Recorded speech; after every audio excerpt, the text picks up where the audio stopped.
Margot Rifkis, 27 ans, équipe de France de sabre.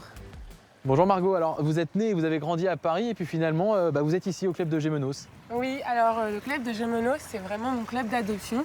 Ce qui s'est passé, c'est que j'ai été formée dans un club parisien et ce club a fermé. Et du coup, j'avais besoin d'une famille d'adoption et j'ai été adoptée par la ville de Gémenos. Voilà, c'est ma nouvelle famille. Alors vous êtes vice-championne du monde par équipe de sabre, vous êtes championne d'Europe en titre.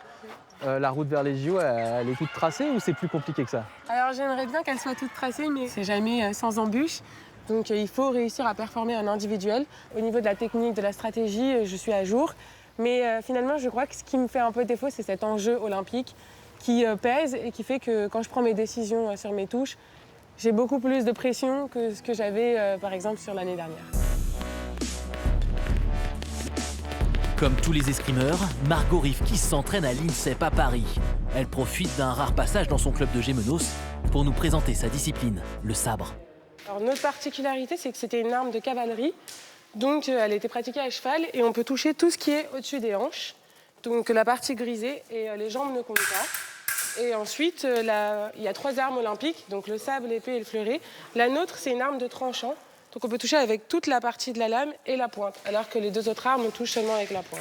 Qu'est-ce qui fait que justement cette arme, elle vous plaît peut-être plus qu'une autre? C'est ce côté explosif encore plus que sur les autres peut-être? Oui, alors la vitesse, ouais, parce que c'est l'arme la plus rapide, le côté explosif, la stratégie de devoir prendre des décisions rapidement. Et puis après, ce sport en particulier, il est très ludique parce qu'on n'a jamais un match qui va ressembler à celui d'avant. Je démarrais plus tranquille au départ, juste pour voir un peu, pour avoir un plus gros changement de rythme. C'est une fille très joueuse, qui a un gros volume athlétique, qui est très explosive, qui adore la confrontation et piéger l'autre. Mais en fait, en période de préparation olympique, de qualification, on voit que c'est difficile de canaliser tout ça. On essaie de lui trouver des possibilités de la canaliser, de la centrer sur son objectif. Mais bon, c'est jamais évident parce que, comme le dit souvent Margot, c'est physique, c'est technique, mais quand on est à haut niveau, c'est surtout mental. Hop, attaque. Bravo Margot, encore. Non retenue pour les JO de Tokyo 2021, Margot Rifkis a fait un break de 6 mois avant de reprendre la lame et une nouvelle méthode d'entraînement.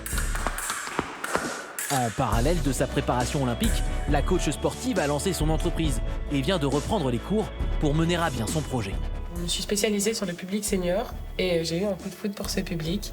Et du coup, j'ai décidé de prendre le projet en main, de développer l'escrime en EHPAD. C'est magnifique. Vous êtes une escrimeuse hors pair. J'ai reçu des retours. Une dame de plus de 75 ans qui m'a dit « Je ne pensais pas qu'à mon âge, je pourrais faire de l'escrime. Et si ça, c'est possible, tout est possible. » Et du coup, après ça, c'était vraiment un coup de foudre. Je me suis dit, c'est ce que j'ai envie de faire. Mais pas tout de suite. Margot veut d'abord décrocher son ticket pour les Jeux.